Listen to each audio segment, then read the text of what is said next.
Čim je tudi avtocesta zasnežena, je ravno hitrost tista v povezavi z varnostno razdaljo izjemno pomembna.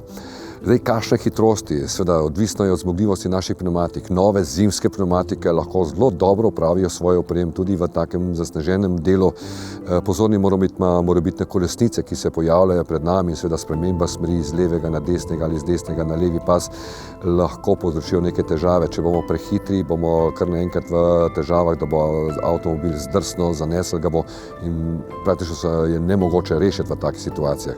Ustrezna hitrost, prilagajanje hitrosti, pozornost okoli nas, do vozila pred nami, kaj je tudi ob našem vozilu, levo ali desno, kdo je za nami, kakšne so varnostne razdalje in seveda z nekim občutkom vožnje, z čim večjo nežnostjo, nežno pospeševanje, nežno zaviranje, nežne spremembe smeri so tiste, ki nam lahko prinesejo uspešnost v taki vožnji in seveda stalno opazovanje pred nami, kaj se dogaja, da ne bomo v nekem trenutku nepozornosti, mogoče samo za sekundo, ta nam lahko prinese hude težave.